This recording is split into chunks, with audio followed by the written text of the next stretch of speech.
وتضامنا مع غزة التي تشهد قصفا وتدميرا وتجويعا لأكثر من 23 شهرا، يواصل أسطول الصمود الإبحار نحو غزة من أجل كسر الحصار المفروض على القطاع. وفي صقلية وعلى متن قارب شيرين أبو عقلة الذي سيبحر خلال أيام إلى غزة، أجرى زميلنا عمر فياض موفد الجزيرة مباشر مقابلة مع الناشطة الأيرلندية إيميلدا جراهام، والتي سافرت إلى إيطاليا وجاءت لزيارة القارب قارب شيرين أبو عقلة فقط من أجل إعطاء الحضن الأخير لابنتها التي سترافق أسطول الصمود. دعونا نتابع هذه المقابلة.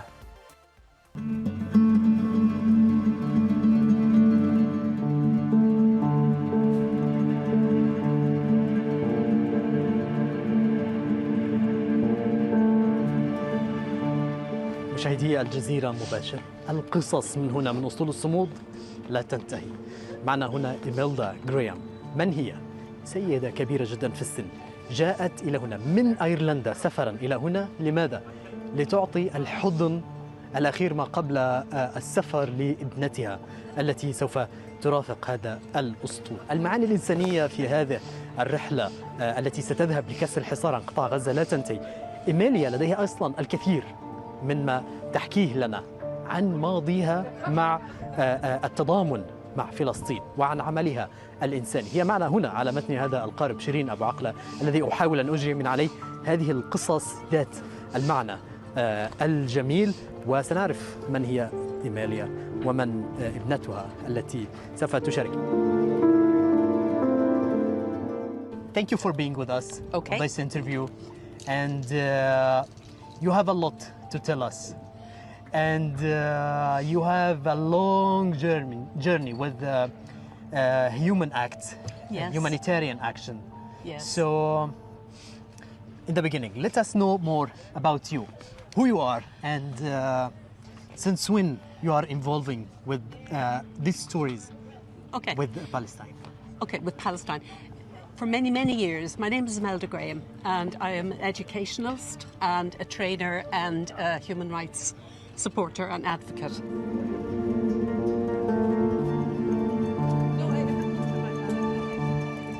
I've worked on other European projects, but most recently with Palestine, we've been working, my colleague Alan Bruce and our company ULS have been working with the Palestinian Ministry, and we helped them and other partners to develop an education program for early years educators. Nice. So they now have a diploma, a degree, and other work. And through that, the Ministry of Education in Ramallah, in Palestine, asked me to help them do research for the children in Gaza on the trauma that they experienced. So we did a big research project last summer, and it will continue after this. And we interviewed nearly 400 parents about their children's experiences. And very, very tough to read and to know that this is happening in another country so close, but that we are not helping. So I am now here to help and to support all of you wonderful people going on the boat. Thank you so much. Thank you so much. I was talking to you before starting filming, and I was telling you, like, in the last moment before going to Madeleine boat, I was missing to have one of my family there to say goodbye. And you told me that you are here for this reason. You're here to say goodbye to your daughter. Yes, my daughter Katrina will be sailing on one of the boats this weekend. And when she told me all of this, I was very anxious, of course, because I know of the risks and the danger. And I had to come and see her in person to say goodbye. And I'm really glad I did. We have said our goodbyes properly in person and had our hugs. That's and nice. I sent hugs to anybody who hasn't got a parent who was able to come. I was just lucky. And I'm so glad to be able to support her and all of you on this journey. Let me ask you about, you are from Ireland. I am. And there is something connect Ireland with Palestine story. There definitely is. Last year I did training with our Palestinian colleagues for the project, and when they heard I was from Ireland, they just cheered and they just loved the fact that I was there, even though I was working and Yeah. just doing normal things. But they were so glad, and we have made very, very many good friends in Palestine through this project and through other work there. What do you say about this kind of missions, a humanitarian mission? Those people are going with this mission with very high risk to be in danger. So what do you say about that? Well, obviously, for my own daughter, I'm nervous, but I know she will do her best, and I know that there is good training, and I know it is the right thing to do.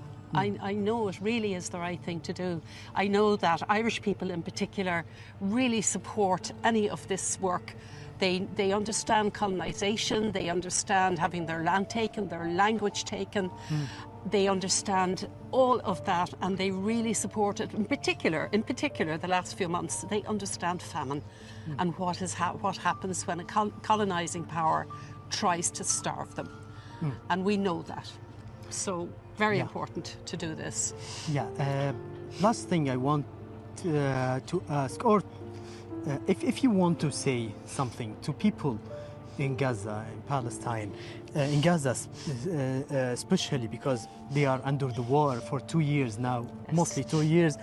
They are watching Aljazeera Mubasher all the time, and they are listening to people. If you want to give them a message or a word, you have. I would like to give them a message of hope. I know some of my colleagues from our project are living on the beach in tents, and they've joined our meetings from their tents. I know how difficult that is. I know the fear and the awful drama that they live through. And I want to give them a message of hope and support, that people think the outside world is not listening. We are listening. Our governments are not as quick to act as we wish, but we are listening as people. Thank you so much for being with us.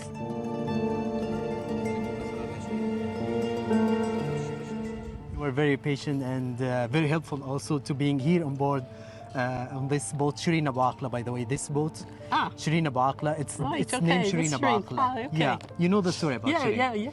Yeah, she was very brave journalist. We all remember her. Thank you so much again. إذا مشاهدينا، حديث من القلب بسيط جميل، استمعنا لما لديها في قلبها، وأتت إلى هنا فقط ليس لتودع ابنتها، ولكن كما قالت ستعطي هذا الوداع لكل من سيبحر من هنا دون وجود أهله. هكذا هي الروح هنا ما بين الناس، وهؤلاء هم الناس الذين سيبحرون بسلام ويحملون معاني السلام والإنسانية في قلبهم. معكم عمر فياض من على قارب شيرين أبو عقلة من إيطاليا.